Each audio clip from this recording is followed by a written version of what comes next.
What's going on, everybody? It's Andrew Haubner here with No Cap Space WBB in Michelob Ultra Arena. Your boots on the ground, giving you live coverage from Las Vegas, where the Aces, seemingly against all odds, managed to come back and defeat the Dallas Wings 88-84 in Angelus Aces, upsetting Paige Bueckers' Dallas Wings. Now, this shouldn't come as a shock to anybody if you've been watching what's going on in the WNBA over the course of this year, right? I mean, the Aces have been up and down, but there are still multiple Olympians on this team. There are still All-Stars. There are still all WNBA players in Jackie Young, in Jewell Loyd, in Chelsea Gray, and you got a little bit of a taste of what it can look like when everyone's hitting on all cylinders tonight. Jackie Young leads the way with 28 points, Jewell Loyd with 21, including that dagger three-pointer from the corner, not too far from where I'm standing right here, as a very matter of fact. But all of it doesn't happen without Aaliyah Nye getting the rebound after a missed shot on that very same possession, setting up Jewell for the opportunity to get that shot. Now,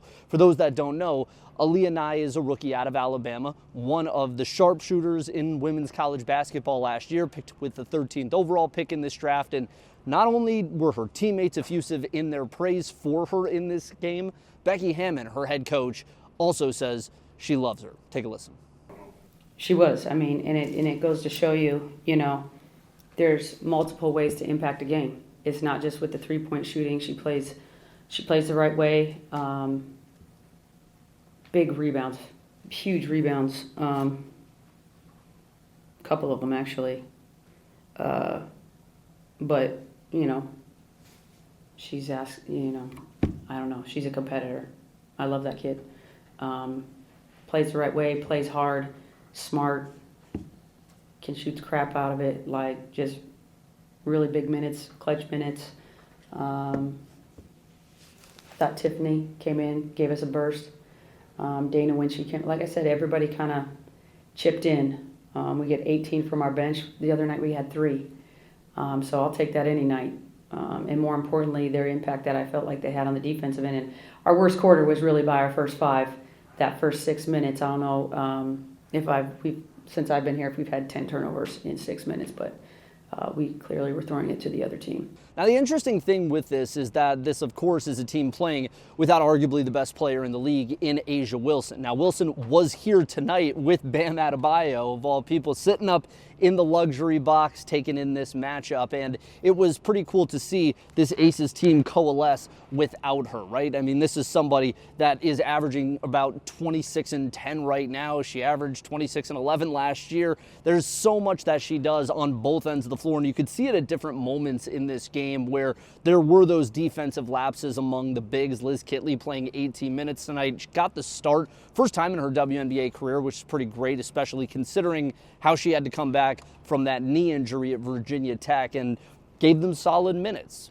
Not necessarily what you'd want defensively, but as Becky Hammon said, she's still learning that system. She's still just a second-year player, and this league does have a pretty substantial learning curve unless you are one of those true greats that comes into the league immediately and is able to perform the way we know some of those top-end rookies are able to do.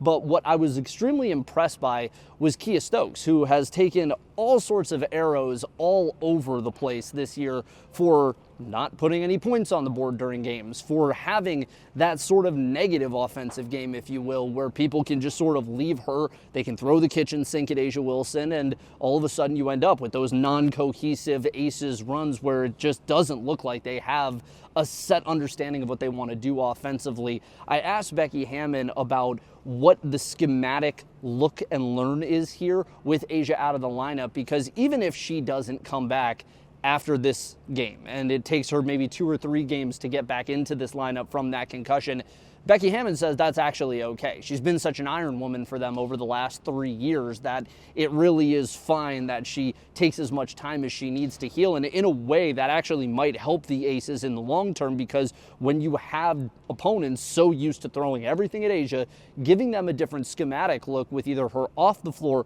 or even potentially staggering the minutes of Kiah Stokes and A'ja Wilson when Cheyenne Parker-Tyus comes back feels like something that was alluded to tonight when Becky Hammon was asked about it by yours truly. I mean, I think you see, I thought Kitley got some solid minutes tonight.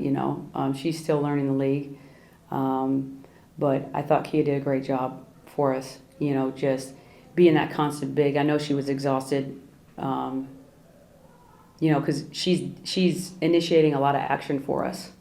So with that big out there, she's constantly running into pick and roll. She's going to get a rim run, then she has to run back up instead of pick and roll. So it really was probably an exhausting night for Kia the most.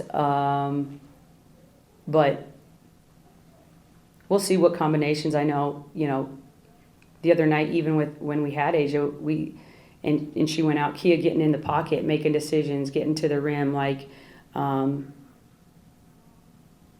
sometimes I think Kia works better without Asia out there when she's just the sole 5-man, So I'm very comfortable with doing that with her. But we got to bring her along. Kitley, we got to start to try to grow some of these other players as well. But of course, everything tends to work better when Asia's on the floor. Trust me. So now that leaves us with the Dallas Wings, who had a third quarter run of 24-2 over this Aces team, had double-digit leads at multiple points, and in the fourth quarter scored 14 points as a team. To give you an idea of just how gnarly this all got and how wicked it ended up being for Dallas, the Aces had 16 points from the free throw line in the fourth quarter alone. So by free throws, they outscored the entire Wings team. Having seen this live now, I've got some thoughts on where this all stands. I think Paige and Arike can work. And I don't really feel like that is necessarily the issue here anymore. Watching the coaching differentiation happening with Nola Henry and Chris Koklanis was interesting. They have these ebbs and flows to them where they're able to play really good basketball. They get really excited. They look like a team. They're supportive. They're high-fiving. They're getting off the bench. They're doing all of the things that it looks like good cultures do. And then when things start to fall apart, it just falls apart in really, really negative ways. And watching Koklanis and Nola Henry seemingly coach at the same time, but on two different ends of the floor, is a little weird. Tyler and I alluded to that in Ball Up Top this week and saying it feels like at points there's almost two head coaches in the room, and what is the Game of Thronesian conspiracy that could end up coming when certain players might respond to one coach more than they might respond to the other. But in the defense of Chris Koklanis, the dude can work the clipboard. Having the ability to kind of step over and watch some of what he was drawing up in timeouts, his ATOs are solid. He's been better with his scheme over the past couple of games. I think he's still a little bit too loose in terms of calling timeouts and challenging plays. It's one of those things that I think coaches either have to learn or they get it beaten into them by losses that they gave away. And that feels like something that happened tonight. Was they very much played not to lose. And Becky Hammond said that in the postgame, basically, that they were aggressive, the Aces were, and the Wings were kind of in that position of just trying to milk clock, just trying to win games. And I understand why. At 1-10, you're wanting to try and find a way just to win, just to get a victory, get out, build a block, and go. But this type of loss, the repercussions of that can be significantly worse in so many different ways. And to that end, I am a little concerned about the Wings and what they have the potential to do as a culture and as a unit this coming slate of games, because there might be a problem with players on this roster not listening to the head coach. And if you saw it on the broadcast, you'll know exactly what I'm talking about. If you didn't see it, there's a couple of plays in the fourth that if you go back and watch, you will see Dejanay Carrington take herself out of the play to talk to her coach in the middle of the possession, to either ask about a challenge, to ask about a call. It does not look good.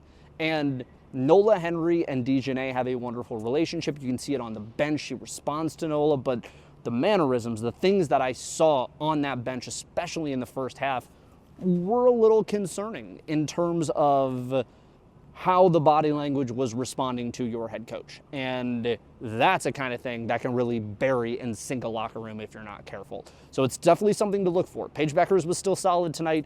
She had a tough assignment. Jackie Young clamps a lot of players in this league. And she's young. She's still a rookie. This is going to happen, and even still drops 15 points. So it's a solid night for her. I think it can work. her and Arike. I think it can work. I think Chris Koklanis can work. I actually buy into him more having watched this game tonight, believe it or not, because I'm starting to wonder if the problem is him or if there is an issue with the construction of this team that once we get into the free agency bonanza next season might be just a little bit different. That's all the time we got here from Michelob Ultra Arena. Andrew Haubner with you at No Cap Space. Be sure to like, comment, share, subscribe. Subscribe to us on Substack at nocapspacewbb.com. Consider joining the Ball Knowers, where we usually have post-game notebooks. Rashard just put his first WNBA mock draft up. We've got Laura the League sticky notes, all sorts of fun things to keep this community rolling so you guys can be in a place where everyone around knows ball, loves ball, and wants to be involved in as many ways as they can. Signing off here from Las Vegas, I'm Andrew Haubner. This is No Cap Space WBB, and we'll see you next time on the road.